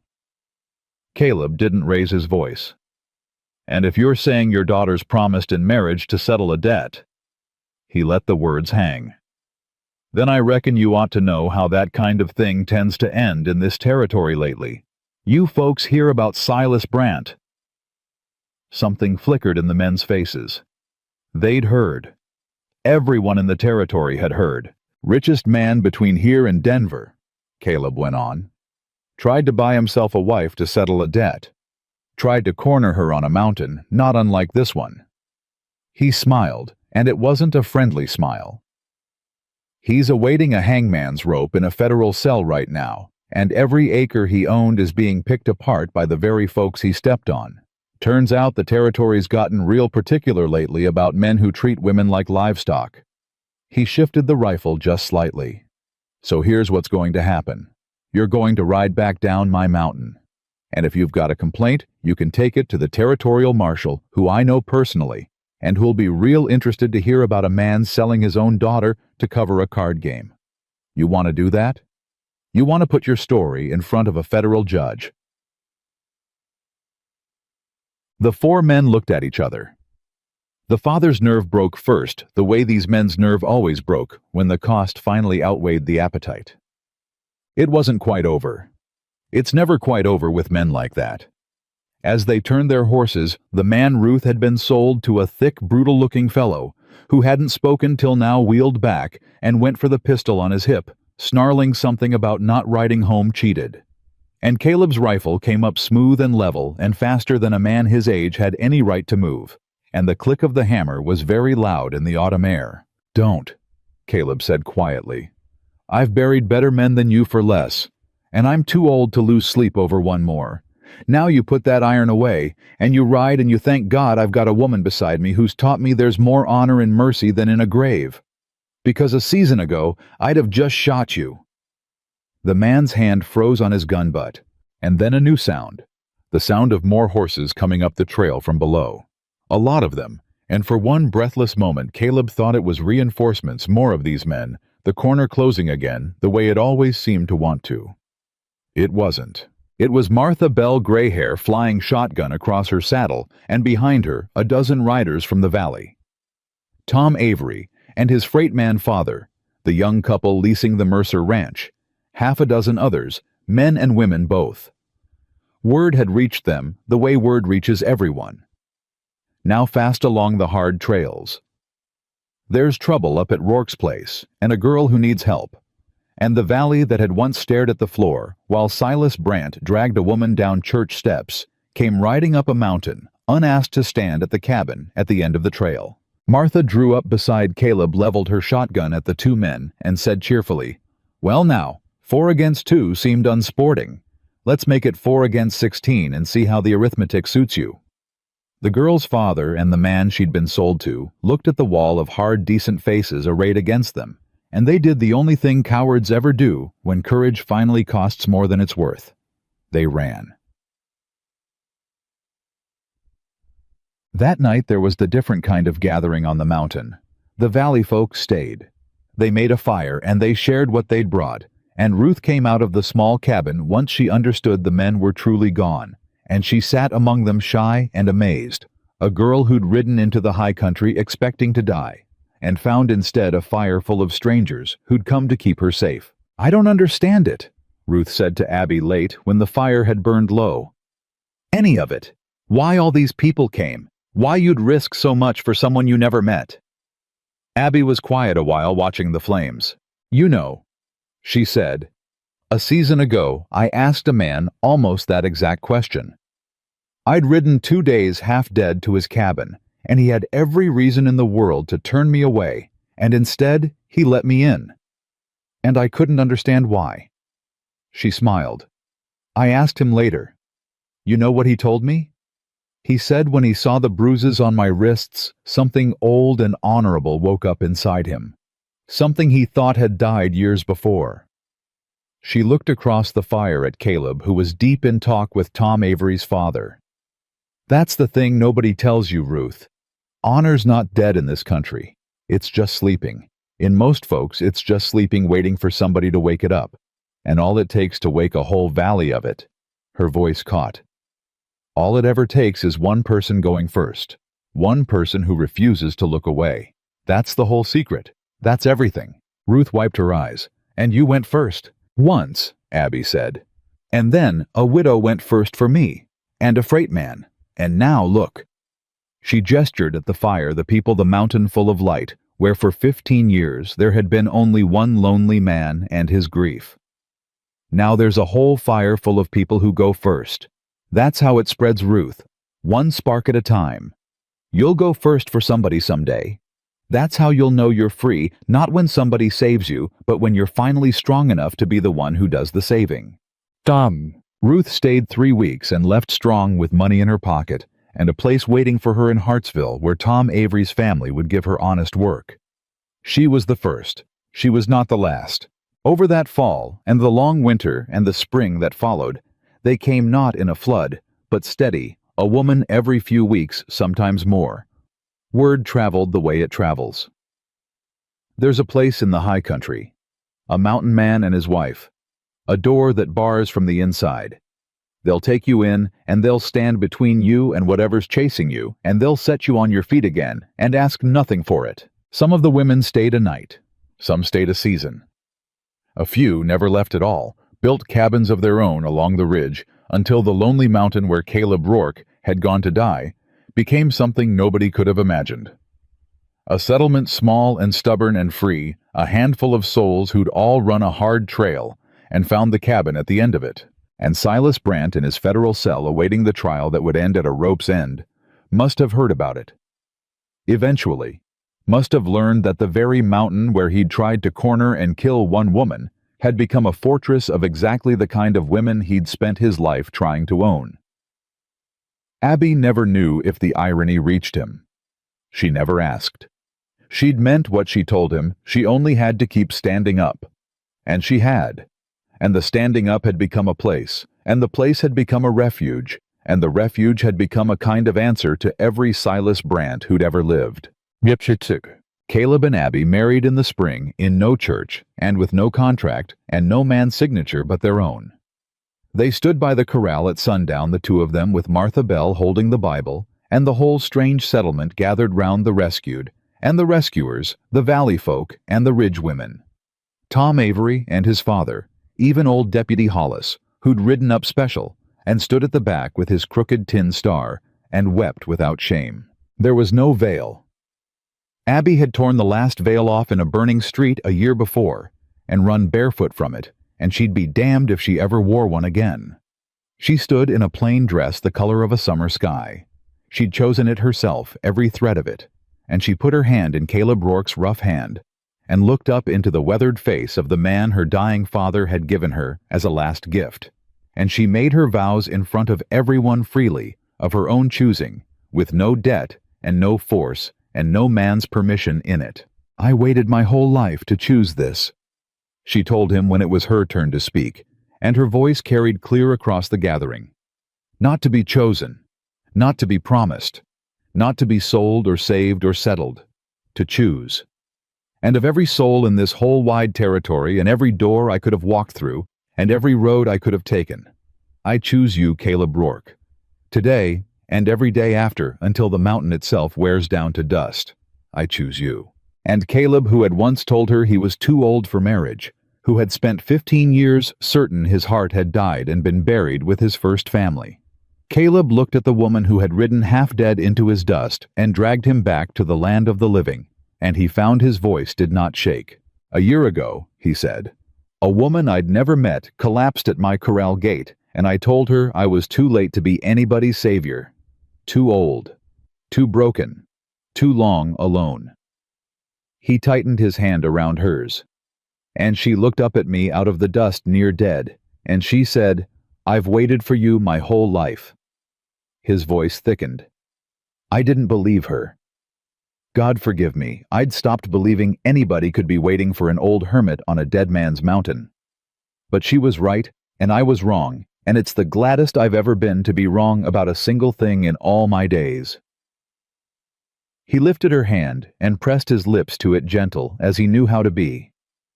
"I thought the mountain saved me because it kept everyone away. I had it backwards my whole life. The mountain didn't save me by keeping people out, Abby. It saved me by holding on, by staying empty and quiet and waiting until the day I was finally ready to let someone in." He looked at her, and 15 years of grief finished draining out of him for good and all. "You were the someone. You were always going to be the someone. I just had to live long enough and break open enough to let you through the door." Chetkimtai. The sun went down gold over the high country. The gathering broke up slow and warm, the way good gatherings do, folks drifting to their horses and their cabins calling out blessings, promising to come again. Martha Bell kissed Abby on both cheeks and told her Henry Mercer would have burst with pride, and then climbed onto her horse and rode down into the dusk. Hollis tipped his crooked star and said the territory was a better place for the two of them in it. And one by one, the lights of the settlement came on along the ridge, a dozen windows, where once there had been only darkness, a whole mountain full of people who'd run a hard trail and found at the end of it a home. And when they were finally alone, Caleb and Abby walked out to the corral in the last of the light, and they stood together at the rail and watched the horses graze in the gold dusk, the same rail where she'd first sat beside him and thrown a dead rattlesnake at his feet, the same dust where she'd nearly died. "You ever think about it?" Abby asked. "How close we came to never being, if I'd died on that trail, if you'd turned me away, if any one little thing had gone different?" "Every day," Caleb said. "And then I stopped thinking about it because here you are."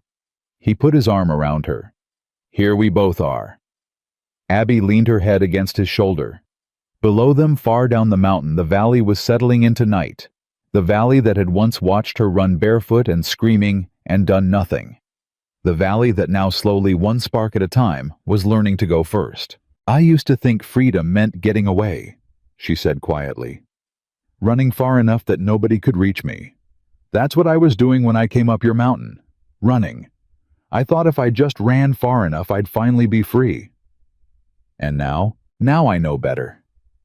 She turned in his arms to face him, and the last of the sun lit her face.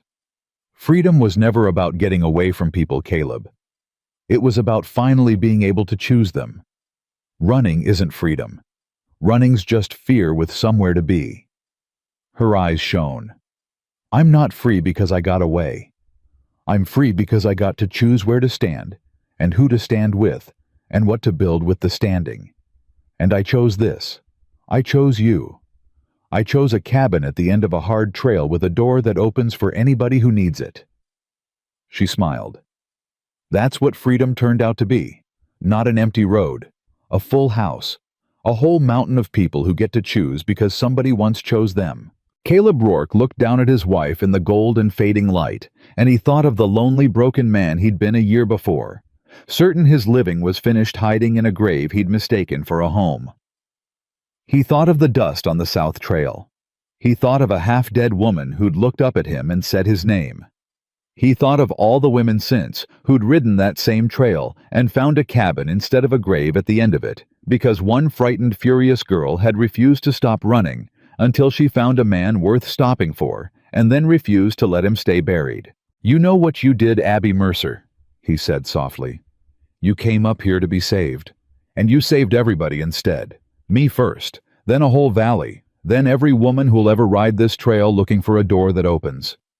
He pulled her close against his heart, the heart she'd cracked open and dragged back into the light. "You didn't run from a forced wedding into my arms. You ran clean through the worst this country had, and you came out the other side and you turned the very thing that nearly killed you into a refuge for everybody it'll ever come for next." The horses grazed. The valley darkened. The ridge windows glowed gold one by one all the way down the mountain. And Abby Mercer, who had once stood barefoot and screaming in a burning street while a whole town looked away, who had ridden 2 days half dead to a stranger's cabin, who had stared down a rich man's gun in a cold river and told him no, who had won back her father's land and her own free name, and a whole valley's sleeping honor stood at last in the gold light beside the man she had chosen on the mountain she had chosen in the life she had chosen, and she was not running anymore, and she was never going to run again. She had not been bought. She had not been sold. She had not been saved or settled or owned or promised or kept. She had been free to choose, and she had chosen, and the choosing had built a home where a grave used to be.